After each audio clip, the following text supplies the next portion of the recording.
Broadway's my beat, from Times Square to Columbus Circle, the gaudiest, the most violent, the lonesomest mile in the world. Broadway's My Beat, with Larry Thor as Detective Danny Clover.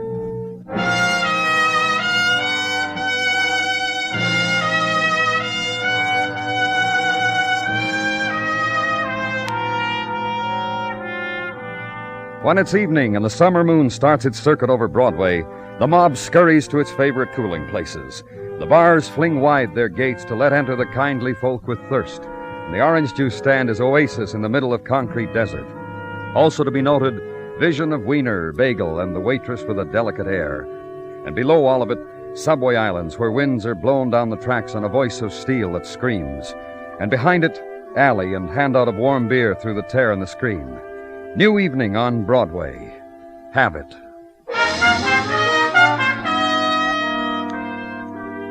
And at headquarters, last trip to water cooler on your homeward way out the door. The door is open for you. Two men, Dr. Sinsky and the man who protests. What'd you bring me in here for? For a chat. Consider it a privilege, Mr. Nelson, that you are in condition to chat. Sit down. Now, If the doctor wants you to sit, mister, he probably thinks it's a good idea. Okay. Now what? It's a nice job of patching up, wouldn't you say so, Danny? Of course, you can't see most of the damage. Oh, I'm sorry. Mr. Nelson, Lieutenant Clover. Who worked you over, Mr. Nelson? I don't know what you're talking about. Here's the report that goes with him, Danny. Mr. Nelson was picked up draped over a garbage can in an alley back of 3rd Avenue. What's this mean, Dr. Sinsky? The handwriting or the terminology? Well, just read it to me, that's all. Everything... Yeah, I know. It all looks like a prescription. Mr. Nelson, it says here, has suffered a 10-inch gash which nicked the periosteum. Oh, come on. The rib casing. It caused either by a knife or glass or some sharp instrument. This Mr. Nelson here, this gentleman, I would say represents a still living example of attempted murder. Isn't that right, Mr. Nelson? I feel fine. He feels fine. Never better. I can't remember an evening. You missing a ring, Mr. Nelson? Huh? On your left hand. Looks like you'd been wearing a ring. Wouldn't you say so, Doctor? Yeah, I would. Were you robbed of it? Beaten, Mr. Nelson? Over here on the report, here, it says he has his wallet with $63. So I see. Well, you're going to tell us what happened, Mr. Nelson? Then you can get out of here. Watch the man rise, then slap dust from his clothing and gently from the places of pain, and shake the head at blood-spattered shirt, adjust the tie, assume the grin, and watch him leave. And with him, seepage of day into fall of night. And for the policeman, night break between violences. Time of end to day's work. Time of summer night. Time of invitation. You got nothing better, Danny. Pinochle, my house. Mrs. Sinsky will... And say no thanks to first invitation of night. Clear the desk, hit the street, drift with night current, till nighttime strands you against a doorway, which is where room is, and summer sleep. Next morning, chain reaction. Waking, which begets hot coffee, to dissolve dreaming, which begets subway, which begets headquarters and office, and Detective Muggavan. Morning, Danny. Morning. Sleep good? Mm-hmm. Ask me how I slept. I'll do that. Not good. Mrs. and I tried the park for a while. Couldn't sleep. Muggavan. Back home, still couldn't sleep. Why I came in real early today. Why I wandered around sticking my nose You got something, Muggavan? Just tell me, huh? I'm too beat to fence with you, Danny. Yeah, I got something. I think I got something. Because I nosed in on night watch reports. Because you got here real early. What? Well, that man Dr. Sinsky brought to you last night, that beat-up Mark Nelson, the stillmouth. What about him? You know what he went and did after he left here? No. I didn't think you did. Muggavan, Oh, you woke me, Danny. You really did. Around midnight, Mark Nelson shows up 205th Precinct, signs a robbery complaint against the Joan Parker. Go on. Nelson tells the precinct boys that Joan Parker was at a party at his house. When Joan left, the guests noticed there were things missing from their person, money and things. Nelson said he'd take care of it, said he knew where Joni hung out. Tommy's Bar, 18th and 3rd. And you know what? No. I said no, Muggavan. Precinct boy picked this Joni up. She was doing mirror sketches at Tony's Bar at the time. A precinct boy tucked her drawing finger in his palm, dragged her out of there, brought her back to the precinct where... Where what?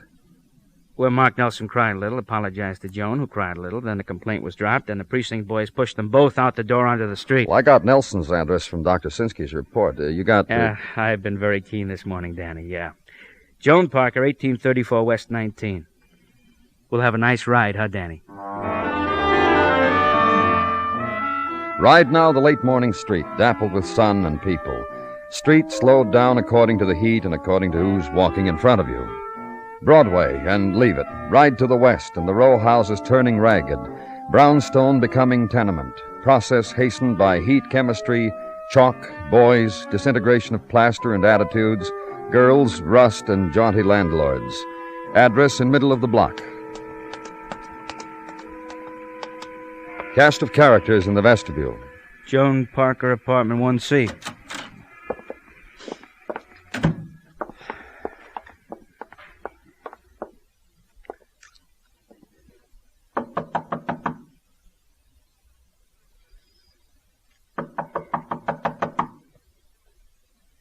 Try the door. Danny? Yeah. Anyone here? Let's go in, Michael. Hey, somebody really tried to mess this place up. Uh-huh. Here, take a look. Blood. Take a look in that room there. Anything? Somebody left the water running. A lot of blood in the sink. Hey, you say you got Mark Nelson's address, Danny? Let's go talk to him.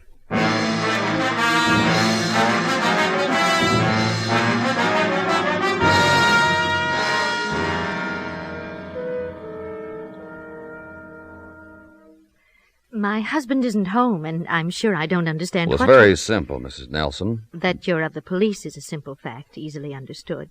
But that you're here, in my home, in Mark's home, that becomes confusing. Well, just a few answers, Mrs. Nelson. About the party last night, for instance, about... How ridiculous. What?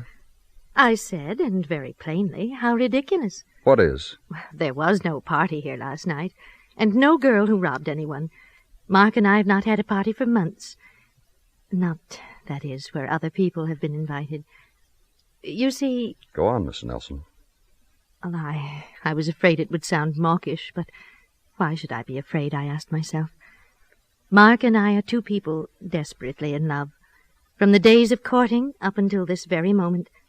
28 years of love and... You get along fine, you and Mark?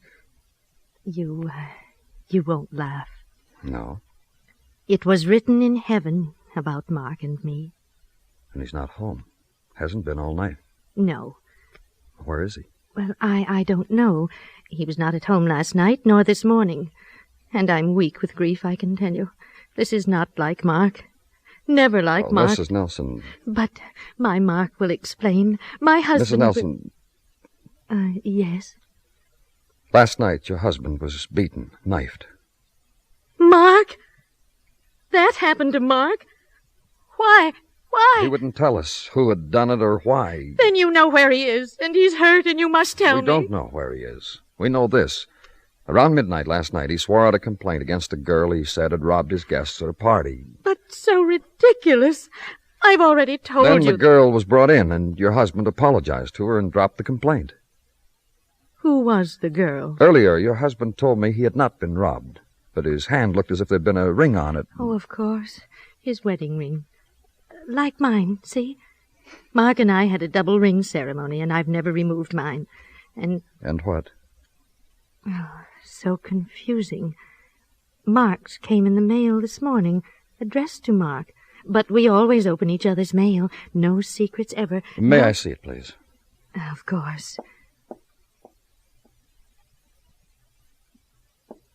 The ring and the envelope it came in. No return address. No. Who was the girl Mark had? Joan Parker. You know her, Mrs. Nelson? Mark will tell me all about her when he gets home. All about her. Everything about her. All right. Thank you. Goodbye, Mrs. Nelson.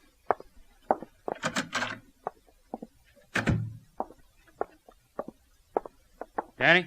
Oh, what, Michael? Call came in on the car radio, just coming to get you. Homicide, Lexington and 50th Alley, about 3 blocks away. Woman, knifed, dead. The The throat of violence, the sound of death discovered and built into a mechanical device, the siren. Cover yourself with it and ride it. And 3 blocks away, slow the momentum for a right-hand turn into an alley where beginning crowd has sensed death and wants a look, an up-close look. It is annoyed that authority rides the squad car, and so crowd must get out of the way. And violence is today a woman. Approximate age, difficult to determine because of facial expression. Approximate height, difficult to determine because of attitude of body. Stabbed twice. Both deep enough to cause death. Is that a pocketbook over there? Yeah. Here. Anything? Wallet. What's the matter? Oh, take a look at her identification card, her name. Joan Parker. The girl Mark Nelson had arrested, huh? The girl who had a wrecked room. Uh-huh. And now we don't have to wonder why it was wrecked. Make you feel better, Danny?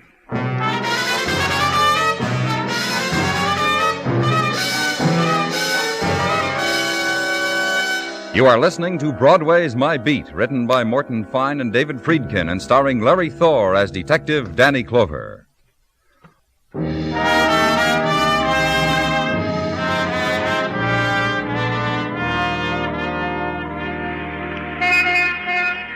Afternoon sun hammers summer deep into Broadway's pavement, and the perfumes of the season lay in from the Catskills, where Mom is, and the kids. And from the island of Coney, where the uke is plucked and the portable radio hangs ripe on umbrella trees. And from the beaches of Far Rockaway, where later the night fires will keep the feet warm, and also the heart. And wish you were there. But content now, because a girl just walked by in strapless raiment, and the season dances round her languid walk, and her passing reflected in chrome and steel. And suddenly between you, big crowd and loss. So order the beer, skim off the longing. Summer, too, will finally pass. But Tartaglia, Sergeant Gino Tartaglia, will forever be with you. Through thick and thin. What? I said through thick and thin. I did something, Danny? Well, Gino... I stand here quietly. I observe how you gaze through yon window, and I know the turmoil of your feelings and the dangers you are facing on some forbidden shore. And I say, rely on me, Danny, through thick and thin. Thank you, Gino. How many years together now, Danny? I shouldn't ken your moods. You got something for me, Gino? Your secret adventurings. The twanger could take notes on... The who? The twanger, the two-fisted guitar-strumming adventurer whose books and whose exploits I have lent to you, who could well take notes from you on exploits that are exploits. Not true to life, the twanger, huh? As of last night's book, My Colt is Hot, I have grown to hate him. He did something I won't mention. Sorry to hear that, Gino. Well, twangers come, twangers go. To work, shall we, Danny? All right. The all-points bulletin you issued on Mark Nelson? Yeah? It is still papering the various precincts and patrol cars and the mats of the beat walkers. And Mark Nelson is still footloose. Anything else? From Detective Muggavan on routine legwork, that the marriage of Mark and Helen Nelson was blessed 25 years ago with an offspring, a boy, now 25. Name Richard Nelson, with a business of his own and a place of his own, which addresses I now tend you. Oh, thank you, Gino. I'm not finished. Oh. Well, you said you weren't finished, Gino. Pardon the loss of the thought. It's summer, Danny. From Lab and Technical, a report on the findings in the apartment of the deceased Joan Parker, which consist in the most part of gentlemen's watch fobs, keychains, fraternity pins, chevrons, both Army, Navy, and Marine, assorted cufflinks, also girls' jewelry of remnant sale type. Also... Also what? That Joan Parker was a constant frequenter of Tommy's Bar on 3rd and 18th. You have a word for Mrs. T? Well, tell her you were splendid today, Gino. I shall, and thank you.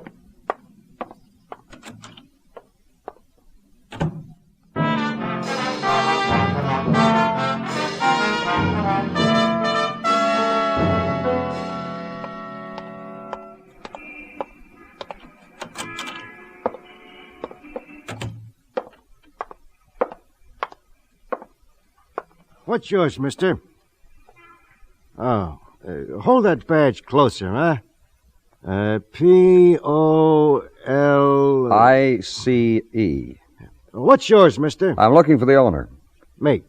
You know a girl named Joan Parker? Let me think. Let me put it this way. Do you know a girl named Joan Parker? Georgia! Georgia, come here a minute. He's a cop, Georgia. He just asked me about a girl named Joan Parker. Just because a girl by that name gets found in an alley, he comes here and asks a question like that. At first, I tried to give him the impression that such a girl was a stranger to us. But now I think you better have a seat with a gentleman and talk to him. You want a beer, Georgia? You, mister? One beer.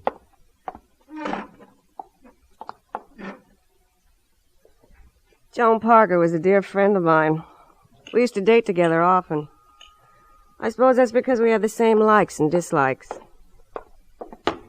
Thanks, Tommy. I don't like beer. It makes me fat. I like the big glasses it's served in. To move it over the wet on the bar. All around. It's good for an afternoon mood. Joan was a nice girl.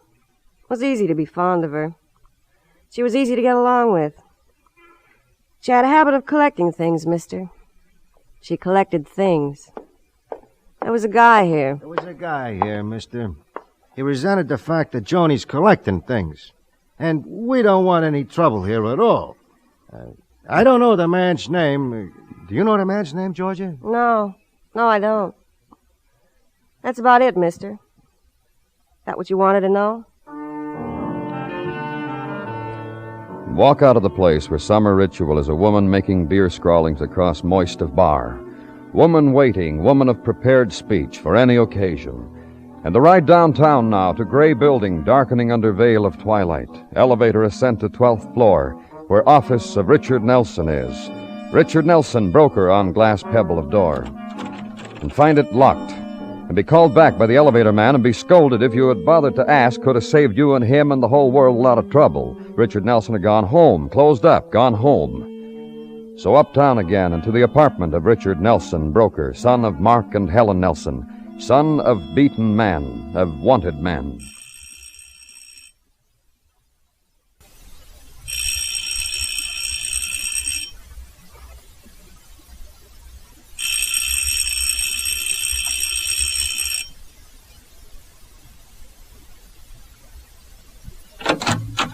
What does a man have to believe in to finish a shower? Look, You Richard Nelson? I'd better be, for your sake. I wasn't. I could get very, very irritated. Who wants Richard Nelson? Police. You? Mm-hmm. Look. Yeah.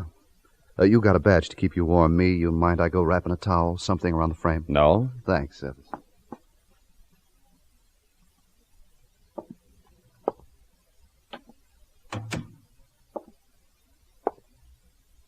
In a sec, kid.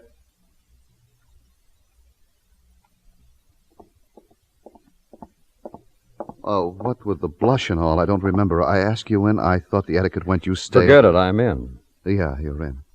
And I got a very eager date waiting in a bar uptown, and her eager runs out when I'm late, so, like that, huh? You know about your father. I know about my father. He's wanted for murder. It surprised me, too. The hidden power and secrets old dads carry in their bones. You know where he is? I knew. I think I'd tell you. Out of a pure filial emotion. Dad's hasn't got the wind to keep running, shakes up his heart.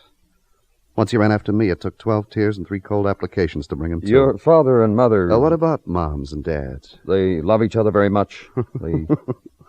You're finagling around to that dame he stuck in the pokey, then pulled right out again. The murdered Well, just dame. answer me about your mother and... How they love? Now, don't laugh at me, son, but it was written in heaven about your father and me. My mom said that. Like that, huh? They hate each other, can't stand the sight of each other, and the honey flows out of their mouths like wine. They couldn't take it, so I beat it. Hey, look, my eager date, you used up minutes of it. Goodbye, son.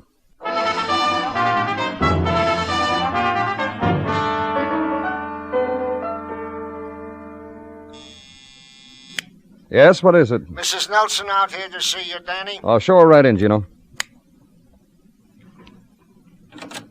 This way to see Danny Clover. Come right in, Mrs. Nelson. Where is my husband? Oh, please, won't you sit down? Where is he? What's happening here? I'd be glad to help, Danny. No, that's all right, Gino. All I want to know is where he is. Don't you people have any Gino. feelings? Yes, sir, Lieutenant. Oh, Mrs. Nelson. If something's happened to him, please. We don't know where he is. I want you to help me. Listen to me. All right. I'm going to sit down, like you asked me. And I'm going to control myself. I want you to help me do that. Now, just listen to what I have to say. It's been inside, and What do you want to tell me, Mrs. Nelson? I don't know what Mark has done. We think he... I won't listen to it. Whatever it is, just be gentle with him, so that when all of this is over and he comes back to me, I'll have his place all set, and I won't mention it. You're very fond of him, aren't you?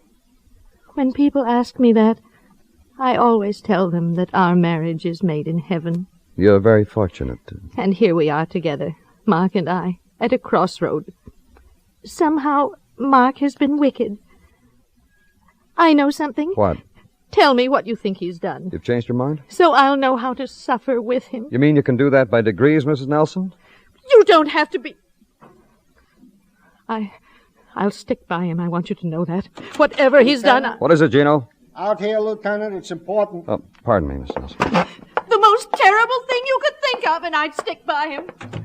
They found him, Danny. Spotted him in a room near the East River docks. Muggavan's got the address, waiting in a squad car downstairs. Thanks, Gino. Now you can go in and talk to her. Now I don't know what to say to her.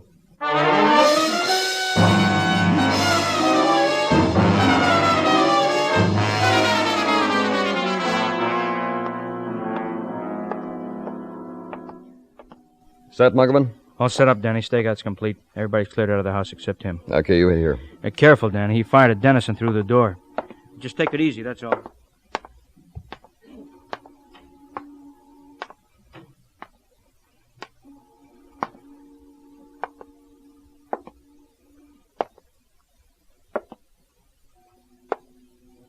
Nelson, this building... Don't be a fool! I'm saving the last bullet for myself. Listen, Nelson, you know me. I don't care who you are. Danny! What do you want, Muggavan? Look what... Please, let me talk to him. Officer Curcio brought her here. She tried to crash a stakeout. He's my husband. I have more right to him than you. What about it, Danny? I'm very calm.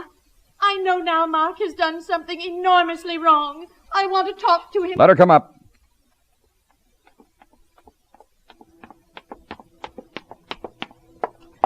Where is he? Come on. Stand right here.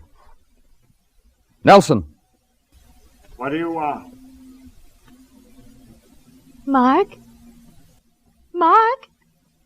It's Helen, your wife. Mark! Oh, hello, Mark. Put down that gun, Nelson. Do what he tells you, dear. Why did you have to bring her here and let her see me? Dear. The gun, Nelson. No. No. I haven't made up my mind yet what I'm going to do with it. And you can shoot me and kill me if you want. Is that my Mark talking like that? You don't know what's happened, Helen. I want to tell you something, Mark. What? Your wedding ring. Listen, You Helen. must have lost it or something. It came back today in the mail. Some kind person. Helen. Here it is. And tonight we'll put my ring next to yours. Clover. What? Doesn't she know what's happened to me? She knows. She hasn't made up her mind whether to believe it or not. Listen, Helen. You put down that gun, you hear? Helen. Helen. You remember, sweetie? Sweetie. Get away. Helen. Drop that gun, Nelson. Drop it. Just stay where you are. You remember. Helen. I met a girl. She teased me.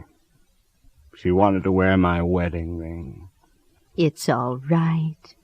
I tell you it's all right. See? I have it. She wanted to wear it, else she said she wouldn't like me. Then she wouldn't give it back to me. I followed her to a bar. I had a fight with the man she was with. I fell and cut myself on a broken bottle. You come right And then home. they threw me in an alley. Later, I I had the girl arrested so I could get close to her, so I could kill her. That was foolish. She sent the ring back. Do you know what I'm saying? I gave her my wedding ring. Don't you understand? Mark. What? I have to stop pretending now, don't I? Really pretending.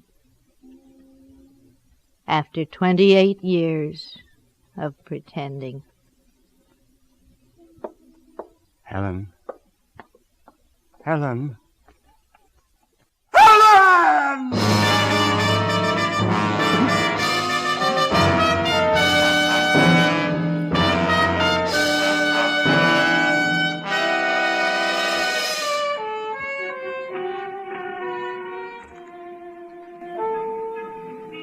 Dawn reaches Broadway now, and the remnants of the night are driven back into the earth. You walk the street, and from behind the doorway, you hear the old sound, the sound of weeping. And you know the nighttime will never leave. It's found its hiding place. It's Broadway, the gaudiest, the most violent, the lonesomest mile in the world. Broadway. My beat.